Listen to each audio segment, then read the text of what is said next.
Football is a unique and emotional sport, but when some teams enhance their philosophy and impose the way they play on their opponents, entertaining the fans while dominating teams and winning championships over a period of time, and other teams are willing to copy and implement such philosophy, no doubt it becomes an art. And as we all know, art will always spark debates and draws attention.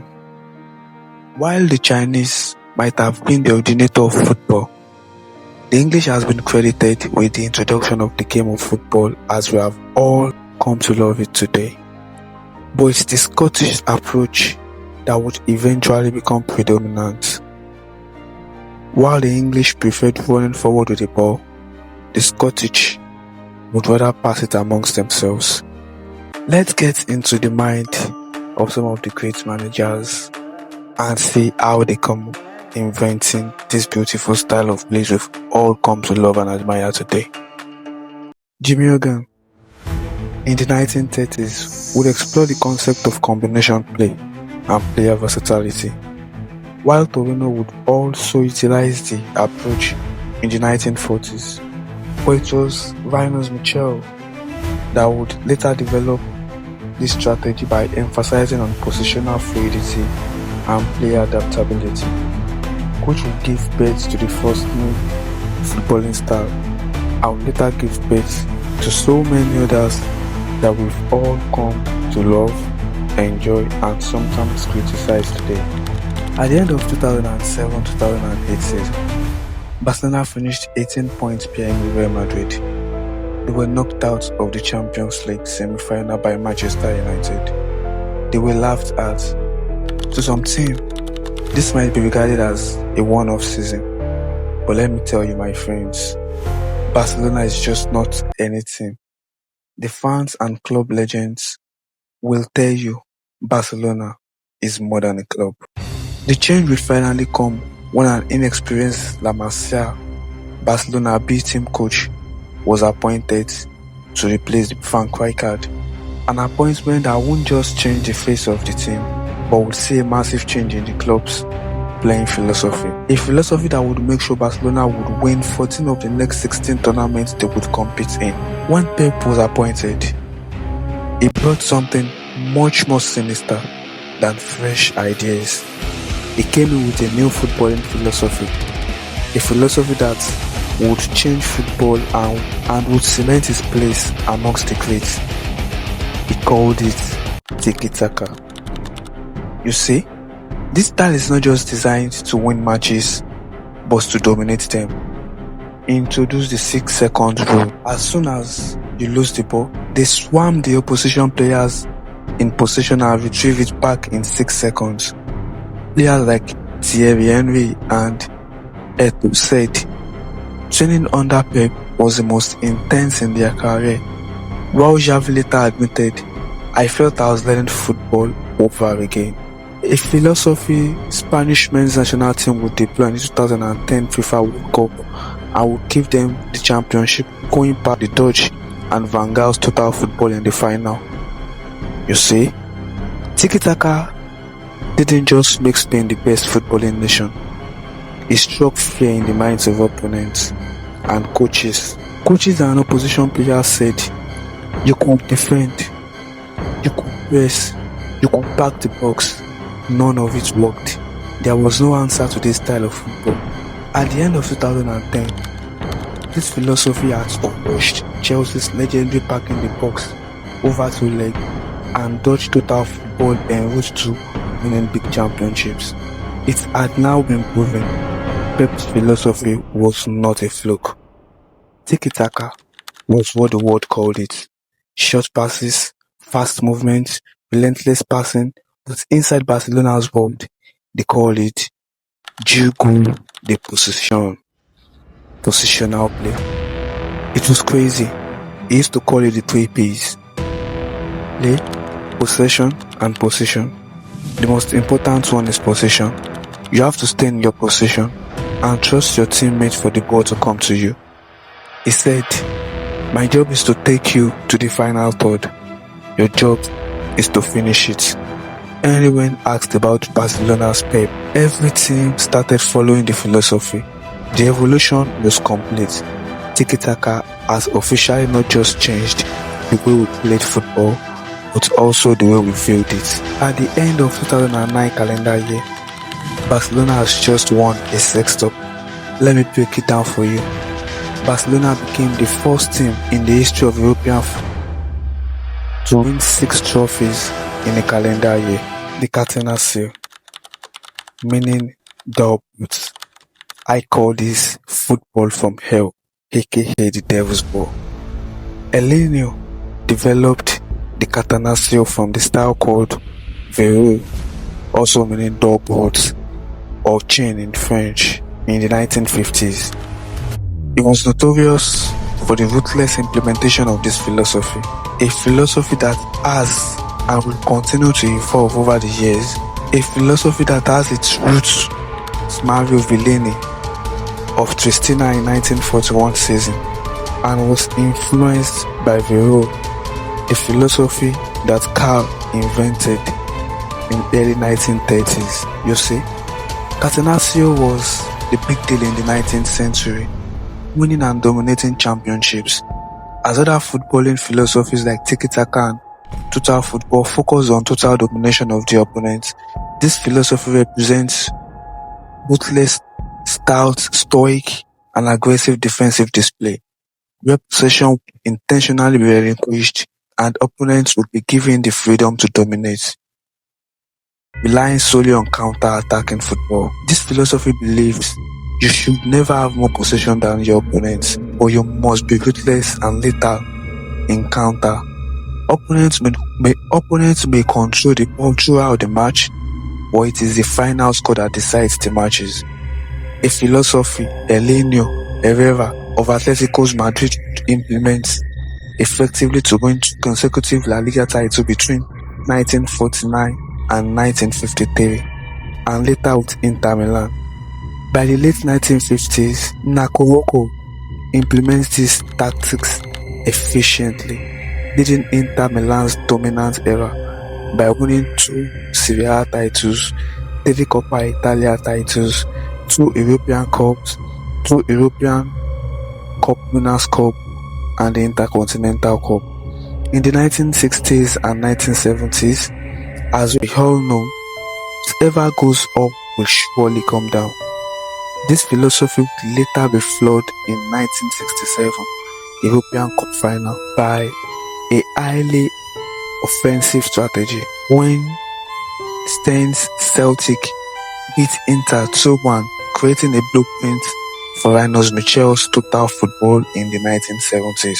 But that will later be resurrected by the special one Jose Mourinho in the early 2000s, when he redefined the philosophy, leading Porto, Chelsea and Inter Milan to big championship wins. You should all remember that Chelsea holds the record till date for the least goal conceded by a Premier League team in a season, when it led them to the league title, conceding an unbelievable 15 goals in 2005, and would also lead Inter to an historic treble winning season in 2010. Next on the list is total football. Rinus Michel has been credited to be the pioneer of total football, but history lovers will tell you it was Jimmy Hogan that first deployed this style when he evolved the combination play in the 1930s. This is a tactical system in which any outfield player can take over the role of any other player in a team. A player who moves out of his position is replaced by another one of his teammates, thus retaining the team's organizational system. In this fluid system, no outfield player is fixed in a particular or determined role. As a matter of fact, anyone can successfully play as an attacker, a midfielder and a defender. Its success depends on the adaptability of each player within the team. In particular, the ability to quickly switch positions depends on the on-field situations. This philosophy requires players to be comfortable in multiple positions. Hence, it requires intelligent players with multiple skills. Whenever they lose the ball, the swarm you like bees. This philosophy was effectively deployed by the Ajax and Dutch teams of the 1970s by Johan Cruyff. No wonder Ajax and Dutch terrorized teams in the 1970s and won a lot of championships. Ajax winning 3 Champions League and dominating the league. It was just once again football at its best. And again, for me, a lot of players from the academy. And for me, that Ajax team doing what they were able to do. Beating Milan, in the Champions League final. The way they won it wasn't, even Henry was left speechless. The Dutch are the envy of some, the fear of others, and the wonder of all neighbors. Johan Cruyff would later say, in my team, the goalkeeper is the first attacker and the forward is the first defender. I think Ajax revolutionized football, could defend and attack. Everyone likes the way we play, thanks to Nichols. The Germans were the originator. The game pressing evolved from the pressing tactics of coaches like Rinus Michel and in the 1960s and Arrigo Sacchi in the 1980s, who emphasized organized pressure on the ball. German coaches like Ralf Rangnick is widely considered the godfather of gegenpressing, popularized and refining the concept of immediately winning the ball back after losing it. The philosophy that inspired coaches like Jürgen Klopp, Julian Nagelsmann. Jürgen Klopp became famous for implementing gegenpressing at Borussia Dortmund and Liverpool, making it a mainstay of modern football by making it a highly organized and physically demanding aspect of the game. The concept of gegenpressing originated from coaches like Rinus Michel of the Netherlands, the architect of total football.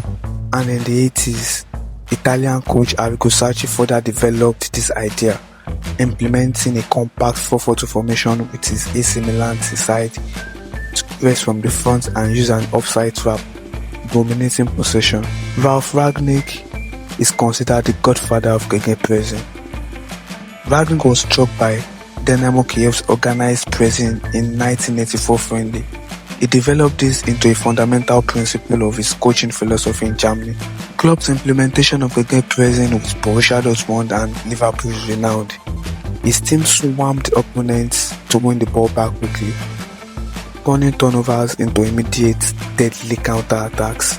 The success of gegenpressing under Klopp has influenced a generation of coaches, including Julian Nagelsmann, Marcelo Bielsa, and other coaches are known to incorporate variants of high-intensity counter-attacking press into their own strategic approaches. The fundamental idea is to win the ball back immediately after losing it, rather than retreating into a defensive shape. Coordinated pressure.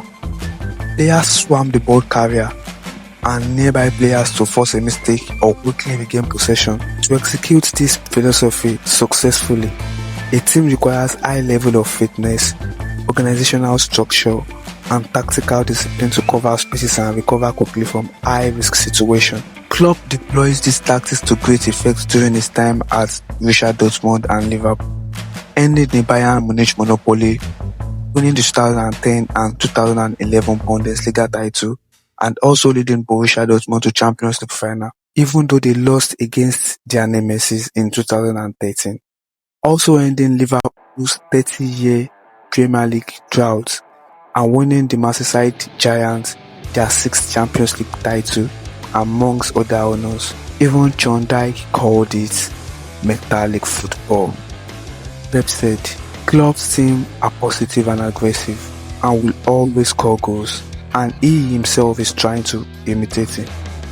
Jose even said, this is not about tactics, not about philosophy, but art, soul, and fantastic empathy, a reflection of his passion. There is no doubt gegenpressing honorably take its place amongst the most entertaining and legendary footballing style we've all come to know. But what would you say of a style that, while being effective, would also entertain the fans and even the opposition players to a very, very high level?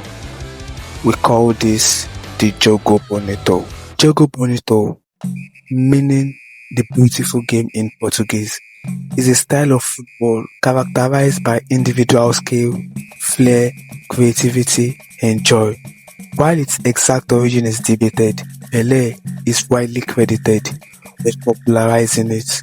What would you say of a footballing style that even a brand as big as Nike will surround their marketing strategy around in the 2000s to further cement its association with expressive and entertaining football? The roots of Jogo Bonito are linked to the fluid, expressive play of Brazilians in the 1950s and 1960s, exemplified by players like Pelé, Garrincha. Some sources also to Didi as a pioneer of this free-flowing style in the 1958 World Cup. Pelé would say in his 1977 autobiography, "My life and the beautiful game," dedicated to those who made the game beautiful. The philosophy evolved with later generations like Zico, Socrates, embodying its intricate passing and dribbling flair in the 1980s and 1990s. In the mid-2000s, Nike's Jogo Bonito's marketing campaign helped spread the good news of the beautiful game, reaching far north and south of the world. The campaign highlighted the joy, creativity, and self-expression inherent in the style, promoting it as a counterpoint to the increasingly tactical and rigid form of the sport. Emphasis on dazzling, dribbling, tricks, and technical mastery. The expression of individual personality and imagination through play is fully allowed to be expressed in this philosophy. A spirit of free-flowing, joyous football contrasting with overly serious or purely tactical approaches. The use of one-touch passing and skillful off-ball movements to create opportunities. While globally, this philosophy might be called Jogo Bonito, in the corner walls of Brazil, it is football arte, which carries the same meaning of art football and represents the same style of play. While this philosophy was very successful with the Brazilian and very synonymous with the Brazilian, there is no doubt it has undergone a lot of controversial moments. Who would forget the 2014 World Cup demolition of Brazil by Germany, further laying emphasis on the vulnerabilities of Jogo Bonito's artistry without sufficient structure. Coaches now prioritize avoiding losses. Do not lose mentality over the pursuit of beautiful games, which some claim as influenced by money and commercial interest. The emphasis has shifted from the style of play to simply achieving victory, leading to a less entertaining and more pragmatic approach to the game. The modern game now emphasizes on collective system-based approach, which coaches prioritizing tactical discipline and physical players over the technical individualistic flair of Jogo Bonito. No doubt, Jogo Bonito has entertained us over the years and has taken Brazil to a height that no other nation might ever attain.